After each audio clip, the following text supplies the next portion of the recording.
नमस्कार, बहुत बहुत स्वागत आपका नादी टीवी पर। मैं हूं आपके साथ पारुल। देश में कई सारे ऐसे युवा हैं जो बहुत अलग अलग तरह के सपने देखते हैं। कोई इंजीनियर बनना चाहता है, कोई डॉक्टर बनना चाहता है, कोई आईएएस, आईपीएस और कोई सेना में भर्ती होना चाहता है या सेना में पहुंचकर देश के लिए सेवा करना चाहता है। कई सारे ऐसे युवा हैं जो अपना सपना पा भी लेते हैं, पूरा कर लेते हैं, लेकिन कुछ ऐसे भी होते हैं जो पीछे छूट जाते हैं।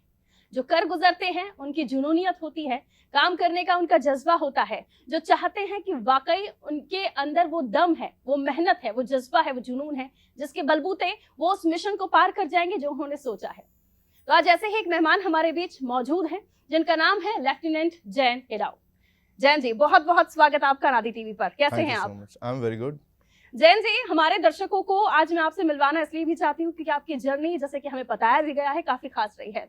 लेकिन मैं बहुत कुछ जानूंगी आपके बारे में और शुरुआती मेरे जो सवाल है वो आपकी जर्नी से जुड़े हुए होंगे, यानी आपकी स्कूलिंग लाइफ, आपका बचपन कैसे बीता, क्या बताएंगे आप हमारे व्यूअर्स को? कहाँ से आपने शुरुआत की, कहाँ आप पढ़े, और फिर उसके बाद जब आप ये बताने जाएंगे कि आप यहाँ जब बैठे हुए हैं तो मैं आपको लेफ्टिनेंट जैन बोल रही हूँ, यहाँ तक पहुंचने का सपना आपका क्या था, क्या बताएंगे? शुरुआत कहाँ से हुई? मैं actually Pandurna, Chhindwara, it's my birthplace, where I didn't actually did the initial years of schooling like KG1, KG2 I didn't formally do. मैंने nursery, KG1 ये kindergarten I didn't do. Then because my father at my home वो मुझे घर पे ही पढ़ाते थे and he made me so capable, घर पे ही डांट कर पढ़ाकर मुझ में खौफ बैठता था। जब वो ऑफिस से आते थे वापस, मुझे पता होता था कि 5 बजे वापस आएंगे, 4:30 मैं अपनी नोटबुक्स लेके बैठ जाता था। अगर मैं पढ़ रहा हूँ ठीक है, नहीं पढ़ रहा हूँ तो आई विल एक्ट कि मैं बस नाटक करूँगा कि वो आने वाले हैं, so I will settle down and study. तो उनके खौफ से पढ़ाई एक तरीके से खौफ के कारण कर रहा था, फिर धीरे धीरे आदत बन गई, फिर अच्छा लगने लगा। So directly they got me admitted into class first. From there class 10th 11th तक मेरे सपने जो है जीवन के वो चेंज होते रहे। पहले मुझे आर्किटेक्ट बनना था, फिर सॉफ्टवेयर इंजीनियर बनना था, बीच में मेरा जर्मनी जाने का प्लान हो गया था कि I will do BTech MTech from Germany. उसके बाद I wanted to become scientist in ISRO, DRDO, काफ़ी चेंज होते रहे। Then finally I landed in class 10th into coachings of MP Nagar Bhopal. वहाँ पे IIT JEE की प्रिपरेशन स्टार्ट की मैंने, and since I was good at studies, पढ़ाई में मैं काफ़ी टाइम से अच्छा था बचपन से ही, I cleared my NTSC national talent search examination.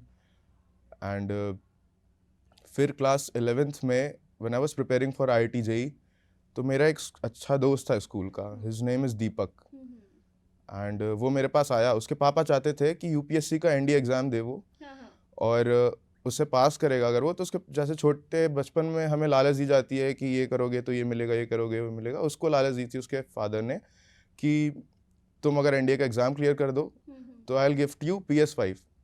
उस टाइम पे काफ़ी बड़ी चीज़ हुआ करती थी हम लोगों के लिए। और वो मेरे पास आया कि भाई मेरी हेल्प कर देना, तू पढ़ाई में अच्छा है तो मेरी हेल्प कर देना, सिलेबस जाके देख लेना। बोला ठीक है कर दूंगा। अच्छा दोस्त था मेरा। मैं जब घर पहुंचा मैंने गूगल किया कि क्या सिलेबस होता है इस एग्ज़ाम का, तो मैंने सोचा इसकी हेल्प करने के लिए मुझे भी पढ़ना पड़ेगा, फिर इसको पढ़ाना पड़ेगा।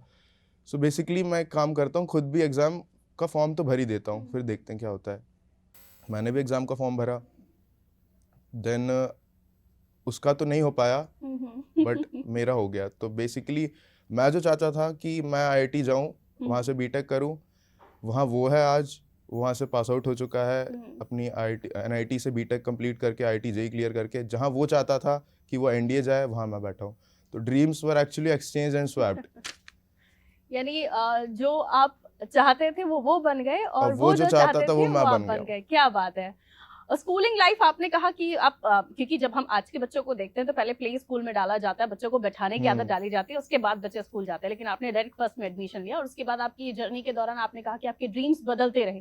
काफी पर ज्यादा। आजकल युवाओं के ऐसा होता भी है कि वो सोचते कुछ और है फिर करने कुछ और लगते हैं, क्योंकि आजकल काफी ज्यादा ऑप्शंस ओपन है, पीपल आर वेरी अवेयर, काफी इंफॉर्मेशन मिल जाती है सोशल मीडिया के थ्रू, न्यूज़पेपर्स के through, and Facebook, Insta are always evergreen in सब चीज़ों के लिए। They are getting a lot more options in these days. जाहिर है कि सोशल मीडिया का दौर है, काफी सारी चीजें लोगों को पता चल जाती हैं, लेकिन चूंकि हम बनना कुछ और चाहते थे, बन कुछ और गए, संयोग था। आपका कोई ड्रीम नहीं था आप NDA क्लियर करें उसके बाद आप लेफ्टिनेंट बने, ऐसा कुछ सोचा नहीं था आपने? सोचा मैंने कभी नहीं था, हाँ। बट 11th में मैंने फर्स्ट टाइम जब एग्ज़ाम दिया 11th की एंडिंग में इन अप्रैल 2018, तो मेरा इंटरव्यू का कॉल आया। At that time I didn't fill the army as my choice, मैंने एयरफोर्स चूज़ की थी उस टाइम पे। ओके। मुझे एयरफोर्स सिलेक्शन बोर्ड देहरादून से जब कॉल आया कि आपको इंटरव्यू के लिए आना है, जून या जुलाई का टाइम था, उस टाइम बुलाया गया था मुझे। तो लेकिन उसमें एक लास्ट लाइन लिखी थी कि मुझे उन्हें 12th की मार्कशीट सबमिट करनी है दिसंबर 2018 तक, and my boards were scheduled in March 2019। तो आई वॉज बेसिकली मैं अंडर एज था। ओके। मैंने एग्ज़ाम ऐसे ही दे दिया बस देने के लिए, बट मैं इंटरव्यू जाता तो भी कोई मतलब नहीं होता। सो मैंने वो अटेम्प्ट नहीं किया वो इंटरव्यू। अगला अटेम्प्ट दिया, उसमें एक्चुअली अगर आप कंपेयर करें यूपीएससी के बाकी एग्जाम से, लाइक यूपीएससी का सिविल सर्विसेज एग्जाम हो गया, तो उनका जो रिटर्न होता है that is quite tough, very tough, stringent. I really appreciate the beauty with which UPSC वो पेपर डिज़ाइन करता है। लेकिन हमारा जो होता है उतना टफ नहीं होता रिटर्न, बट जो हमारा इंटरव्यू होता है, there interview is hardly for 1 hour 1.5 hour maximum. हमारा इंटरव्यू होता है 5 दिन का। ओके।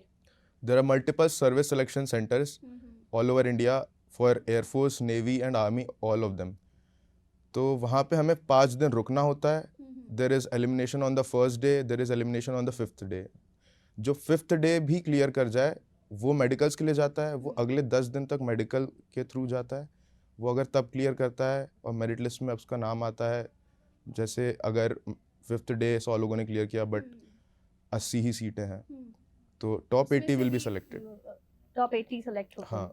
यानी हाँ, अगर मैं देसी भाषा में कहूँ कि छटनी होती है 100 100 में से भी 80 लोगों की। बहुत टफ है, काफी मतलब अलग अलग स्टेज पर आपने जाकर उन सारे जो एग्जामिनेशंस है या फिर उन जो सारे पढ़ाव है उनको पार करके फिर आप यहाँ तक पहुंचे। वहाँ तो यूपीएससी में जाहिर सी बात है स्टडीज बहुत टफ होती है, एग्जाम्स भी बहुत टफ होते हैं, लेकिन हम अब देखते हैं तो यूपीएससी कई बार क्लियर करते हैं लोग, कई बार अटेम्प्ट क्लियर करते हैं। करते हैं। जैसे मैंने भी रिटर्न क्लियर किया फर्स्ट टाइम, हम्म, तो इंटरव्यू में जो लास्ट डे होता है उस जी। दिन भी मैं एलिमिनेट हो गया। Okay. Then I attempted again, मैंने फिर एग्जाम दिया, मैंने फिर अटेम्प्ट किया, मैं फिर लास्ट दिन एलिमिनेट हो तो गया। आपका ये सेकंड अटेम्प्ट था? हाँ, सेकंड अटेम्प्ट के बाद आप फाइनली सिलेक्ट हुए। Finally select. वाओ। लेकिन जैसे कि मैं कह रही थी आपसे कि कई सारे लोग हैं जो बार बार एग्जामिनेशंस देते हैं, बार बार अटेम्प्ट करते हैं, वो भी अपना जो लास्ट अटेम्प्ट है 5 टाइम समथिंग होता है, उसमें वो तब भी जाके सेलेक्ट नहीं हो पाते और कई बार तो एज ही निकल जाती है। हाँ। तो आपने ऐसा क्या मैजिक किया कि आपका बहुत कम एज में, क्योंकि इतनी ज्यादा पढ़ाई, जाहिर सी बात है आप स्कूलिंग कंप्लीट की, आपने ग्रेजुएशन भी कंप्लीट नहीं किया, कॉलेज गए जो वो भी आप बताइएगा, और उसके दौरान भी आपने बहुत ज्यादा मतलब स्टडीज में आप अच्छे थे, लेकिन जो पढ़ाओ एक स्टूडेंट के होते, ग्रेजुएशन उसके बाद सारे अटेम्प्ट्स करना, वो सब आपने नहीं किया। तो क्या मैजिक था आपके इंटरव्यूज में या आपने जो रिटर्न एग्जाम दिया कि आप वो सारे क्वेश्चंस अटेम्प्ट कर पाए? एक्चुअली परसिवरेंस मुझ में ऐसा आ गया था ना कि एक बार जब मैं रिजेक्ट हुआ इंटरव्यू में, तो मुझे लगा, क्योंकि उस टाइम तक मेरी लाइफ में ऐसा कोई एग्जाम नहीं था जो मैं क्लियर नहीं कर पाया था, तो मुझे रिजेक्टेड फील हुआ कि ये कैसे हो सकता है। आपने अना पे ले लिया आपने। हाँ, कि अब करना है तो यही करना है, हाँ। क्योंकि इसने रिजेक्ट किया है। तो फिर आपने फाइनली बहुत मेहनत की इसके लिए भी जी। और आप सेलेक्ट हुए। Very nice. मैं फैमिली के बारे में अगर जानना चाहूँ तो, क्योंकि कहीं ना कहीं से तो इंस्पिरेशन होती है। एक अपने फ्रेंड का जिक्र किया, लेकिन उसके अलावा भी कभी आपने ऐसा सोचा कि मैं यूनिफॉर्म में कैसा दिखूंगा, या फिर आपने किसी को देखा हो और एक बार लगा हो जहन में अपनी स्कूलिंग लाइफ में भी कि ऐसा कुछ करना है, कभी ऐसा सोचा आपने? स्कूलिंग लाइफ में तो इस फील्ड में तो कुछ भी ऐसा मेरा अट्रैक्शन नहीं था इसकी तरफ, ना मैं किसी ऐसे यूनिफॉर्म पर्सनल से मिला था। बट मेरा हमेशा से ये ड्रीम था कि एक क्लास 1 ऑफिसर तो ज़रूर बनना है, जो एक गेजेटेड ऑफिसर हो। तो फादर को मैं देखता था, मेरे फादर ने काफ़ी स्ट्रगल किया है। हमारे पास इफ़ यू से टिल 2005 हमारे पास बाइक तक नहीं थी। एंड मेरी ऑल ओवर फैमिली काफ़ी सपोर्टिव है, even distant relatives, cousins, uncles, aunty, वो काफ़ी सपोर्टिव है। 2005 में भी हमारे जो बड़े पापा हैं, उन्होंने, बिकॉज उनका कुछ बैक का इशू था, तो वो ड्राइव करते थे स्विफ्ट कार्स, तो his bike was standing just in his parking, तो उन्होंने हमें बाइक दी 2005 में। एंड द बाइक जो हमने खुद खरीदी that was in 2018, like just 6-7 years back. तो पापा का काफ़ी स्ट्रगल रहा, उन्होंने अपनी जो थी मेहनत की जो कमाई होती है ना, उसको टोटली इन्वेस्ट किया है हमारी एजुकेशन में। तो मेरा वो ड्रीम था कि मैं उसको लीप्स एंड बाउंड्स मल्टीप्लाई करके उन्हें रिटर्न करूं। तो आज उन्हें जब मैं खुश देखता हूँ तो दैट गिव्स मी सेटिस्फैक्शन, और वही मैंने इमेजिन किया था और मैनिफेस्ट किया था आज से 5 साल 6 साल पहले जब मैं प्रिपेयर कर रहा था क्लास 12th में, 11th में, इवन फर्स्ट ईयर में। ऐसा कह सकते हैं कि आप अपने पापा की आंखों में वो गर्व देखना चाहते थे, वो जी, गौरव जी। देखना चाहते थे, इसलिए भी आपने फिर उसको जुनून की तरह अपने जीवन में शामिल कर लिया। क्योंकि इवन आप IAS IPS चले जाओ, एक इज्जत तो आएगी, प्राइड आएगा, वो बात अलग है। लेकिन if you see an army officer, if you see an IPS officer, अगर आप किसी से भी पूछे, द जनरल जो ओपिनियन होगा ना, they will always look up, they will of course look up to the IAS officer, IPS officer, लेकिन एक आर्मी ऑफिसर के लिए there will always be a soft corner, and थोड़ी सी सही बट थोड़ी ज़्यादा इज्जत होगी। एग्जैक्टली। और इवन मैं पर्सनली भी कभी यूनिफॉर्म में किसी को देखती हूँ तो हाथ उठता है सल्यूट के लिए सर, और आपको भी हम सभी का सल्यूट है, क्योंकि इस पोजीशन पर पहुंचना और बहुत कुछ त्याग होता है। मैं मानती हूँ कि किसी भी जगह पर इस तरह से आप, खासतौर पर जब आप सेना को चुन रहे हैं, आप देश की सेवा को चुन रहे हैं, तो बहुत कुछ त्याग होता है। आपने भी सोचा होगा, और क्योंकि आज की जनरेशन में हम देखते हैं कि इवन प्राइवेट जॉब्स भी अगर हम कर रहे हैं, गवर्नमेंट जॉब्स भी हम कर रहे हैं, तो हम ट्रांसफर भी वहां लेते हैं जहां पर हमारा परिवार है, घर है, या तो फिर रिश्तेदारी सही। तो जब आप, क्योंकि आप तो, कई लोग होते हैं जब जॉब में है तो हम अपनी फैमिली को साथ में ले जाते हैं कि आप भी जी, यहीं जी। ले लो, फ्लैट ले लेते हैं, घर ले लेते हाँ। हैं, लेकिन आपके साथ वैसा नहीं होगा। आपको अकेले ही पूरा सफर तय करना है। तो इस त्याग के बारे में भी आपने मन में सोचा होगा? मैंने काफ़ी सोचा। मैंने इवन कोरा पे जो रिटायर्ड ऑफिसर्स होते हैं, उनकी वाइफ्स होती हैं, इनके ब्लॉग्स पढ़े, वीडियोस देखे, लाइफस्टाइल कैसी होती है। मुझे एक आर्मी ऑफिसर की लाइफस्टाइल बहुत ज़्यादा अट्रैक्ट की, कि वैसे तो सिविल सोसाइटी में इसकी ज़्यादा अवेयरनेस है नहीं, बट जैसा आपने कहा कि आपको त्याग करना होगा, मैं मानता हूँ कुछ हद तक ये सही है। ट्रेनिंग के टाइम पे जैसे मेरे पास फ़ोन नहीं था, मेरे दोस्त जो थे स्कूल के, कोचिंग के, वो सोशल मीडिया पे काफ़ी एक्टिव थे। मैं 6 महीने में एक बार लॉग इन कर रहा हूँ और एक स्टोरी डाल रहा हूँ कि मैं घर आ गया हूँ, एक स्टोरी डाल रहा क्या हूँ कि मैं मैं घर हूँ? से वापस जा रहा हूँ, अकेडमी जा रहा हूँ, ऐसी स्टोरीज बस। आज तो तो लोग बिल्कुल रह नहीं सकते हाँ, मोबाइल बगैर, आप अपना दिन नहीं व्यतीत कर सकते, बाकी सब तो बहुत दूर की बात है। तो आज के इस दौर में आपने बताया जैसे कि आप 17 समथिंग थे, आपने एग्जाम के लिए अटेम्प्ट किया था। या मैं 16 एंड हाफ से अटेम्प्ट करना चालू किया था, ओके। एंड जब मैं अकेडमी पहुंचा आई वाज 17 एंड हाफ। मतलब अब आप कितने साल के हैं आप आई इस एम पोजीशन पर? 4 months शॉर्ट ऑफ 23। मतलब 23 साल की भी नहीं है, अभी मैं 22 ही जी। काउंट कर रही हूँ।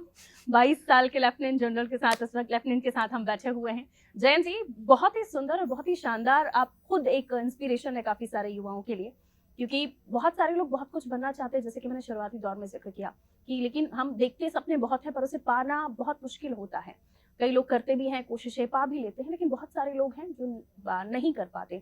उन्हें आप क्या बताना चाहेंगे? क्योंकि कई लोग जो सोचते हैं कि यहाँ तक पहुंचने के मुझे क्या क्या करना होगा, उन्हें आप शुरुआती दौर से अपने एग्जामिनेशन से अटेम्प्ट करने के बाद किस तरह की आपने चुनौतियों का सामना किया, आपकी जो ट्रेनिंग हुई, आपके जो मेडिकल्स हुए, कहाँ आपको लगा कि यहाँ मैं फंस जाऊंगा, क्या लगा आपको? और जब आप अटेम्प्ट नहीं हो पाए थे, आप सिलेक्ट नहीं हो पाए थे, उस वक्त वो दौर कौन सा था? क्या आपको लगा, या किस चीज में आप वहां पर फेल हुए या आपको रिजेक्ट किया गया?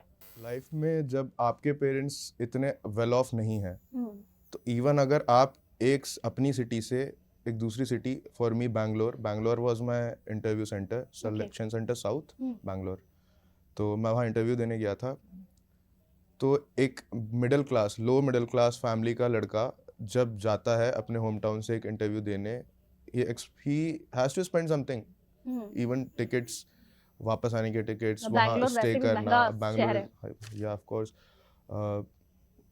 और ये सब एक तरफ। और जब उसके माता पिता उसको वहाँ से विदा करते हैं स्टेशन से कि तो ये इंटरव्यू देने जा रहा है हमारा बेटा, तो उनके मन में थोड़ी उम्मीद होती है, वो जागती है कि ये अगर सेलेक्ट हो गया तो वो सोचते हैं कि इसकी लाइफ ऐसी होगी, हमें इतनी इज्जत मिलेगी, ये वो। और जब वहाँ से आप रिजेक्ट होके आओ तो आपको बुरा लगता है, उससे ज़्यादा आपके घर वालों को बुरा लगता है, क्योंकि आप तो सह लोगे, लेकिन घर वालों के लिए आपको ये रहेगा कि ये मेरी गलती है, या मेरी इस जगह कुछ रह गया मुझसे परफॉर्म करना, इसलिए मैं सेलेक्ट नहीं हो पाया। तो पहला तो वही एग्जाम हो जाता है आपका, हाँ, कि पेरेंट्स को कैसे फेस करूंगा। हाँ, वहां जब आप पहुंचे, आपने कहा अलग अलग स्टेज में सिलेक्शन होते हैं, जी। जो स्टेज में सिलेक्शन हुए वहां पर क्या क्वालिटीज थी जिसकी बेस पर आपको सिलेक्शन हुआ? और आपने कहा फर्स्ट अटेम्प्ट आपका क्लियर नहीं हो पाया क्योंकि आप एक जी। जगह रिजेक्ट हो गए थे, तो वहां किस वजह से आपको रिजेक्शन मिला? एक्चुअली मैं अगर रिटर्न एग्ज़ाम से ही स्टार्ट करूं, तो रिटर्न एग्ज़ाम में लगभग मेरे टाइम पे 5.5 to 6 लाख एक्सपीरियंस होते थे जो रिटर्न Okay. फिल करते थे 6 एनडीए का। लाख लोग। 6 लाख लोग। आज वो संख्या बढ़कर 8 के आसपास हो गई है, क्योंकि अब और ज़्यादा लोग अवेयर हैं। पिछले 6 साल पुरानी बात है मेरी तो उन 6 लाख लोगों में से 10,000 जो टॉप आते हैं उस एग्ज़ाम में, उनको सेलेक्ट किया जाता है, उन्हें अलग अलग इंटरव्यू सेंटर भेजा जाता है। लाइक मेरे टाइम पे कपूरथला था, बैंगलोर था, देन इलाहाबाद था, ऐसे एक और सेंटर है, तो वहाँ भेजा जाता है। वहाँ 10,000 पीपल अलग अलग बैचेस लॉट्स में रिपोर्ट करते हैं। वहाँ फर्स्ट डे स्क्रीनिंग होती है जिसमें आपका मेंटल एप्टीट्यूड चेक किया जाता है, जिसे ऑफिसर इंटेलिजेंस रेटिंग टेस्ट भी कहते हैं, और साथ में साइकोलॉजिकल टेस्ट होते हैं। ओके। क्योंकि वो आपकी बेसिक क्वालिटी फर्स्ट डे ये चेक करते हैं कि आप एक ऑफिसर बनने लायक हैं या नहीं। अगर वो आप क्लियर कर लेते हैं तो अगले 4 दिन ये चेक करते हैं कि आप एक आर्मी ऑफिसर बनने लायक है या नहीं। और वो कुछ मापदंड तय करके रखते हैं, कुछ स्टैंडर्ड्स तय करके रखते हैं, जिन्हें ऑफिसर लाइक क्वालिटीज़ कहा जाता है। 15 ऑफिसर लाइक क्वालिटीज़ होती हैं, आर्मी ऑफिसर लाइक क्वालिटीज़, जिस पे वो हमें टेस्ट करते हैं, जिसमें छोटी से लेके physical to mental to psychological emotional हर तरीके की क्वालिटी होती है।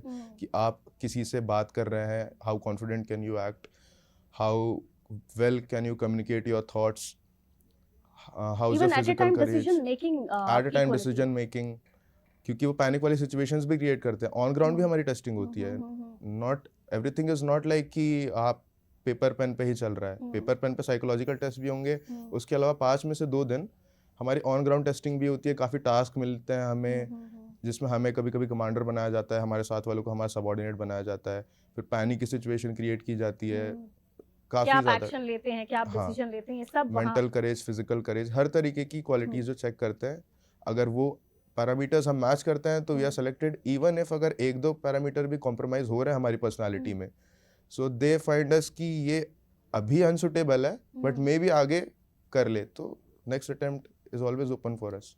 बहुत एक कह सकते हैं कि मेंटल प्रेशर भी होता है उस वक्त हाँ, कि of course. हम ऐसा ना हम कोई गलत डिसीजन ले लें, क्योंकि एक वक्त तो आपने कहा कि संयोग था कि मैं पेपर दे रहा था, एक अटेम्प्ट कर रहा था, लेकिन जी। दूसरी बार वो जुनून में बदल गया कि करना ही है, अब तो करना है। तो अब तो करना ही है, और वो करके दिखाया आपने।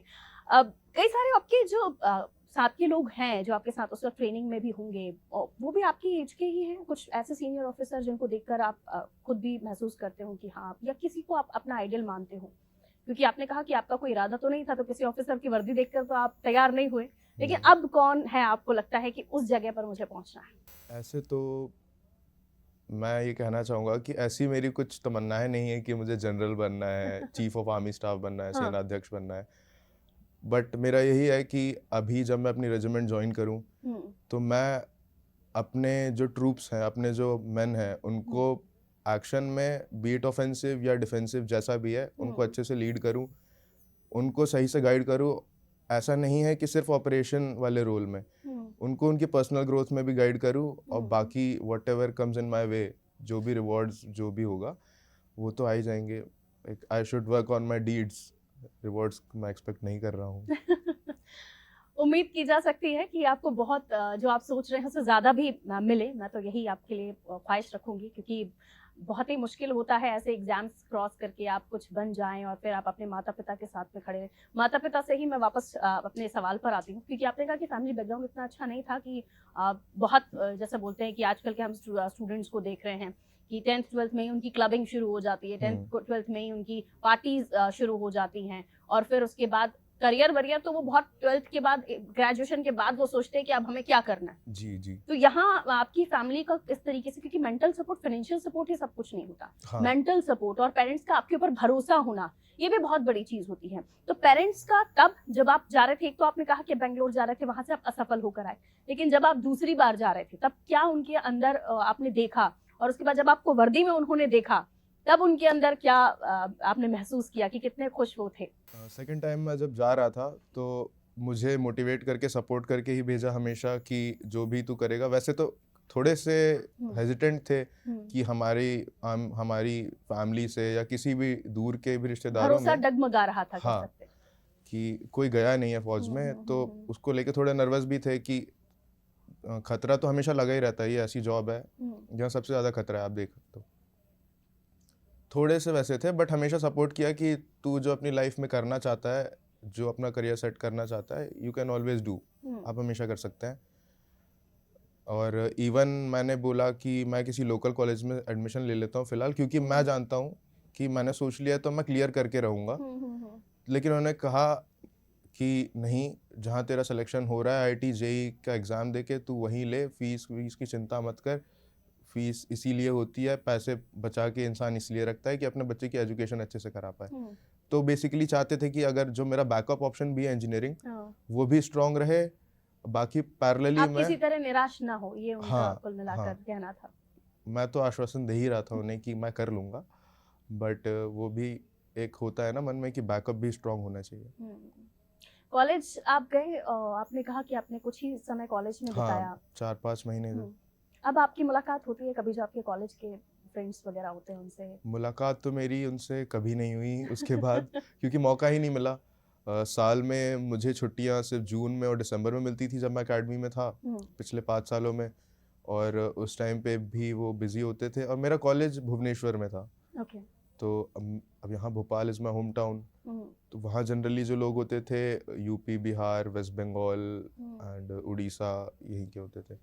तो कभी आना जाना लगा भी नहीं और कांटेक्ट छूट ही गया। अब 4-5 महीने वाले दोस्त को वो कम याद रखेंगे 4 साल वाले से, तो छूट जाता है। बस ये है, इंस्टाग्राम पे एडेड हैं, कभी थे। अब तो खैर हमें सोशल मीडिया अलाउड भी नहीं है, तो अकाउंट्स भी नहीं है मेरे, सो कांटेक्ट छूट ही जाता है। यानी सोशल मीडिया से एक अफसर बनने के बाद आपकी लाइफ कट ऑफ ही हो जाती है कुल मिलाकर, ये हाँ, कहा जाए। हाँ। आपकी एक तो फैमिली जो हमारे माता पिता हैं, और दूसरे रिश्तेदार, क्योंकि इनका भी इन्वॉल्वमेंट बहुत होता है काफ़ी जनरली काफ़ी लाइफ ज़्यादा। में कि आपका बेटा क्या कर रहा है आजकल और क्या बनना चाहता है, ये वो। तो वहां से सवाल कैसे होते थे आपके लिए? वहाँ से सवाल कभी ऐसे क्रिटिसिज्म वाले नहीं रहे, हम्म, हमेशा सपोर्टिव थे। जब भी छुट्टी आता था वो जानना चाहते थे कि कैसा रहता है शेड्यूल, और कितने दिन बचे हैं और कितने साल बचे हैं। और बीच में मुझे इंजरी भी हुई थी, मेरा Okay. एक्सीडेंट हुआ था। I was into horse riding, मैं राइडिंग करता था, जो कि सबके लिए कंपलसरी होती है नेशनल डिफेंस एकेडमी में। तो जब मेरा 4th टर्म चल रहा था, बेसिकली 4th सेमेस्टर, तो लेन जंपिंग एक इवेंट होता है हमारा। उसमें एक लेन में 7 to 8 ऑब्स्टिकल्स होते हैं डिफरेंट वेरिंग हाइट्स के, तो हमें अपना हॉर्स गैलप कराते हुए उनसे पार यानी जो कराना हम होता है। फिल्मों में देखते हैं वो हकीकत जी में होता है। जी, हकीकत में ओके। होता है। तो उसी दौरान मुझे इंजरी हुई, मुझे लेफ्ट रिस्ट में फ्रैक्चर हुआ, इसलिए इवन मेरी ट्रेनिंग भी 1 साल डिले हुई। तो मुझे 4 की बजाय 5 साल ट्रेनिंग करनी पड़ी। तो उस टाइम पे भी उनका काफ़ी सपोर्ट रहा, और मैं बात करता था, स्पेशली मेरे कज़न्स हैं, उनका काफ़ी ज़्यादा सपोर्ट रहा है। मैं नाम लेना चाहूँगा, मेरे अंशुल भैया है, अंशुल दादा कहते हैं बिकॉज मैं महाराष्ट्रियन हूँ, सेटल्ड एमपी में हूँ। तो उनका काफ़ी ज़्यादा सपोर्ट रहा है हर तरीके से। Family has always been supportive. आज के युवाओं को आप क्या बताना चाहेंगे कि, क्योंकि सब लोग नहीं सोचते आजकल सेना में जाने का, लोग सोचते सुकून की नौकरी हो, घर परिवार के साथ में एक अच्छी सैलरी हो, अच्छा परिवार हो, अच्छी बीवी हो। फर्स्ट ऑफ ऑल मैं कहना चाहूँगा कि आर्म फोर्सेस में जो करियर है उसको कभी इतना ज़्यादा फोकस दिया नहीं गया। आप जब एक बच्चा जन्म लेता है, वो अपने इनिशियल ईयर्स ऑफ स्कूलिंग में होता है, उसे उसके माता पिता, उसके रिश्तेदार ये कहते हैं क्या बनेगा, उसको यही चीज़ों की ऑप्शंस दिए जाते हैं, डॉक्टर, इंजीनियर, डॉक्टर, आईपीएस बन जाओ। आईपीएस, आईएएस, बिहार चले जाए तो आईएएस, आईपीएस, तो लॉयर, मैक्स टू मैक्स। ये तो फिर भी थोड़ा अलग हो गया। आर्मी ऑफिसर बनना या आर्मी में जाना, उसके लिए कभी एक ऑप्शन रहता ही नहीं है इनिशियल ईयर्स में, जब तक उसके खुद के पेरेंट्स या रिलेटिव्स आर्मी में नहीं है। तो मैं कुछ आपको बेसिकली 3 कारण बताऊंगा कि आपको क्यों आर्मी में जाना चाहिए। बिल्कुल बताएं। आर्मी हम पैसों के लिए ज्वाइन नहीं करते हैं, कॉर्पोरेट आप पैसों के लिए ज्वाइन करते हैं।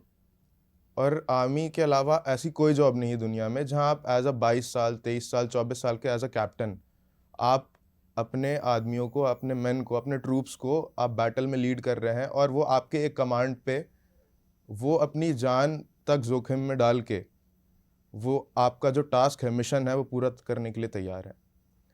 इवन जैसे बाकी जॉब्स में होता है, आपको किसी से एक्स्ट्रा काम करवाना है तो आप बोनस दे सकते हैं, ईसोप दे सकते हैं, उनको हाइक्स दे सकते हैं, इंक्रीमेंट दे सकते हैं।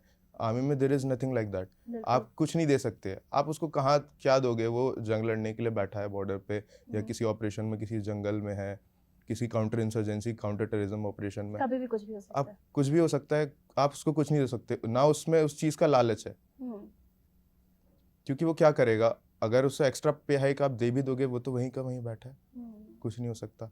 सेकेंडली आई विल टेल कि आर्मी जो है वो सिर्फ एक आपको आर्मी ऑफिसर, एक लड़ाके के रूप में, एक वॉरियर के रूप में तैयार नहीं करती है।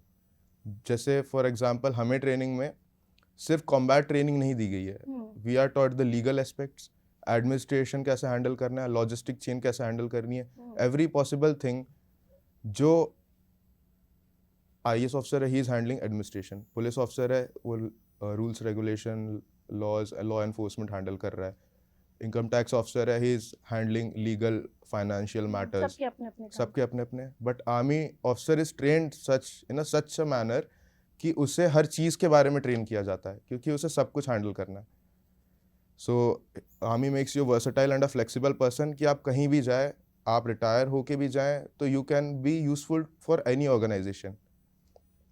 थर्ड थिंग इज कि जो बी स्कूल्स है आजकल, बिजनेस स्कूल्स हैं, वो जो चीज़ें पढ़ा रहे हैं मैनेजमेंट, वो फर्स्ट हैंड हम आर्मी में सीखते हैं without any degree, that too in a practical manner, practically अपना एक्सपीरियंस के साथ सीखते हैं। और बेसिकली बिजनेस क्या है, business is basically more contenders contending for less resources. तो आर्मी यही सिखाता है हमें काफी रूट लेवल में, सब कुछ आपके अंदर तैयार हो रहा होता है उस ट्रेनिंग जी, पीरियड के हर दौरान। चीज। एंड लाइफ में ना जब हम जीते हैं तो जनरली आजकल लोगों की लाइफ ऐसी जा रही है, 9 बजे जाते हैं ऑफिस, 5 बजे वापस आ जाते हैं, शाम को घर पे आए, घर पे आए, टीवी खोला, सीरियल, नेटफ्लिक्स देखा, सो गए। तो अगर आप अपनी लाइफ को फोटोग्राफिक फिल्म में काट काट के इस पूरे रूम में, स्टूडियो में आप अगर सिंगल स्ट्रिंग में लगाएं, और उसमें मोस्टली आपको सारे पीसेस सेम टू सेम दिखेंगे, 9 to 5, 8 बजे उठना, 9 बजे ऑफिस जाना, सेम। उसमें से आप निकाल भी देना, अगर हफ्ते में से एक दिन, ऐसे करके आप सालों में से महीने निकाल दें, you will not even realise. But एक आर्मी का जो ऑफिसर होता है, उसकी लाइफ ऐसी होती है कि उसमें से आप एक दिन भी निकाल लेना, ही विल रियलाइज कि हाँ, ये कहाँ गायब है, I have lived this moment because he has lived this that moment. तो हर एक दिन जो हम जीते हैं, अपने बंदों के साथ जीते हैं, अपने ट्रूप्स के साथ जीते हैं, तो काफ़ी यादगार पल बनता है। Even if your family is not there, वो जो हमारा रेजिमेंट है, हमारा यूनिट है, वो हमारी फैमिली बन जाता है। एक फैमिली वहाँ पर भी होती है, एक फैमिली यहाँ पर भी होती है, जो आपकी छुट्टियों का इंतजार कर रही होती है, क्योंकि छुट्टियाँ बहुत कम होती हैं, ये चीज़ें होती हैं। खैर, बहुत अच्छा लगा आपसे बात करके लेफ्टिनेंट जयंत जी, और उम्मीद करती हूँ, आशा करती हूँ कि आप आगे और भी अच्छे काम करें, इस फील्ड में आपको और भी अच्छे टास्क मिले, और जैसे कि आपने कहा भी कि आपसे इंस्पिरेशन लेकर और भी युवा आगे बढ़े और देश की सेवा में, आर्मी में जाएं, फोर्स में जाएं। बहुत बहुत शुक्रिया, आपने हमें समय दिया, हमारे साथ इस कार्यक्रम में शामिल हुए। तो देखिए, आपने मुलाकात की लेफ्टिनेंट जयंत जी से, जो कि हमारे साथ उस वक्त स्टूडियो में मौजूद थे। उन्होंने अपनी जर्नी के बारे में भी बात की, और ये भी बताया कि कोई सपना नहीं था, लेकिन जब किस्मत में लिखा हो देश की सेवा करना, तो कहाँ कोई चीज रुकावट बनती है। और 17 साल की उम्र में, 16 साल की उम्र में जब ठान लिया कि कर दिखाना है, तो कर गुजर गए हैं और अब देश की सेवा कर रहे हैं। हमारी तरफ से उन्हें बहुत बहुत शुभकामनाएं, वो आगे भी इसी तरह काम करें और अच्छे काम करें। फिलहाल मुझे दीजिए इजाजत, खबरें जारी है। नमस्कार।